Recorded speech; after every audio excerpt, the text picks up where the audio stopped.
what banks do we go to? What banks do we go to? Another controversial thing I'll say for a lot of y'all is that you need to focus less on the kind of bank that you go to and the kind of relationship that you have with the banks that are already in your ecosystem. Hey, so I know you're enjoying the episode so far, and you're probably hearing some of the plays, but you might be like, my credit isn't there. I don't have the best credit. I may not be able to run some of the plays they're saying. So what I want to do is I want to give you an opportunity for free credit repair. I said it, 100% free credit repair. I'm going to drop the website below where you can go ahead and get your credit repaired for free. All you have to do is have the credit monitoring software so that way you can pull your reports and this will be fixed for free. All you have to do is go to nochargecreditrepair.com. It is 100% free. All you have to do is have the credit monitoring software so you can actually pull the report and actually see what the score is on all 3 bureaus. And then this system is going to fix your credit for free. So again, nochargecreditrepair.com, and you guys can get access to that. Look, there is no reason why you can't win. This is the link for you to get your credit repair. You're watching a podcast episode where it's showing you how to make money, how to get funded. There's no reason why you can't win. So go ahead and click the link, pause this episode, go ahead and sign up, and then get back to the episode and keep learning, keep winning, keep growing. Let's get it. So a lot of times, bro, here's the cycle of what happens, right? A lot of times people will go on social media and they'll go in and start applying for funding with different lenders, okay? And these are lenders that they've never had a relationship before. These are lenders that have guidelines that go against everything that they have when it comes to how their personal credit and business credit is structured. But they just heard somebody on social media say it and they're just like, yo. And then as a result, what happens is these banks are seeing an increase when it comes to applications that are getting denied, people who are getting approved, that are defaulting on the loans. And then it just creates this vicious cycle to where that's why things are getting tighter and tighter when it comes to these guidelines that are being put in place. So focus less on, all right, well, because so-and-so said I got to go to bank A, B, and C, and focus more so on, okay, number one, what are the lenders that I already have relationships with? Number two, with those lenders that I already have relationships with, what are the kind of products that they offer that fit the kind of products that I'm looking to be applying for? And let's say, once again, you start from ground zero, you have relationships with no lenders at all. Typically, what I tell people to do is prioritize building relationships with regional banks, right? What's a regional bank? A regional bank are typically lenders that you have in your backyard that are specific to only your city or state. So we in Philly right now. There are banks and lenders that are only available to people who have businesses in Philly that live in Philly. If we was in Dallas, it'd be the same. If we was in my hometown in New York, it would be the same. Why that's so important, bro, is because a lot of times when the goalpost is being pushed, when it comes to a lot of the verbiage that's being put on social media, a lot of times it affects more of the larger lenders than it does some of the regional lenders. And most people don't know that. So when the bigger lenders are getting hit because of all these different applications that are coming in from people that don't really know what they're talking about, most of these plays that are being run usually aren't being run at a lot of these regional lenders because they're specific only to people in that city or state. So for most people, if you haven't already, building relationships with those individuals can probably be a big deal, game changer, when it comes to putting you in position to get access to more funding.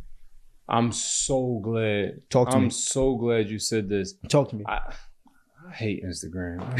I literally do. Yeah. Because the reason why I do is because you have some individuals that are sitting on like the perfect Experian credit score. Yep. But they're like, yo, they told me I had to apply for Navy Fed. Navy Fed pulls from TransUnion? Yeah. Well, on the business side, Experian. Yeah, but hey, they told me told me to pull from Navy Fed. They said I had to do it, so I'm going to just wait and not do it. I'm just like, yo, like, it's other banks are. First and foremost, all banks lend. That's the point of the bank. It all lends. Like it's not like only Navy Federal lends in the whole world. It's not that only Bank of America. It's not that only NASA. Like they all lend. That's how they make money. They lend. Yep. That's first and foremost. Second, there are banks that pull different bureaus. So Navy Fed may pull from TransUnion. Let's talk personal. But you may have Chase over there that pulls from Experian. Like if your Experian profile is good, let's milk that. While you're trying. And the problem is, this is the real problem. I get so pissed off. He's getting his bag. He's getting his bag. No, seriously. Talk to me. The problem is people are applying because they just think it's cool, not because they really need it. Yeah. All of my success has came from trial and error. Yep. When it comes to me applying for credit, not because I just want to do it because it's cool. I needed capital so I can do a deal. I needed capital so I can go ahead and excel in this business. I needed capital so I can do this. Yeah. So I learned a lot of things because I had to apply so I can go ahead and do what I needed to do. I learned a lot about the banking because the first house I tried to buy, I kept getting denied from different banks. Then I started catching on. I'm asking why y'all deny me. So I actually not mad at people applying for banks knowing that they might not be the best, because they're going to send you the letter telling you why you got denied. So now you can really see what's going on. But a lot of people, they're applying just to apply. So they're not getting strategic like how you should be getting. Oh, Navy Federal was the only one they denied me. It's just not it. Well, when you're in a position where like, yo, I'm buying this house at the end of this month, you start really getting creative. Okay, well, can I apply for Experian? Can I use my Equifax? Can I maybe put a cosigner on? Can I structure it? Like, can I do a line of credit? And I think that's one of the biggest issues in our generation right now. People are applying just to apply and not applying for a reason. So therefore, they're not thinking outside the box. They're just saying, hey, Joe Small online said Navy Federal was the bank, so I'm going to just sit down until my TransUnion get hired.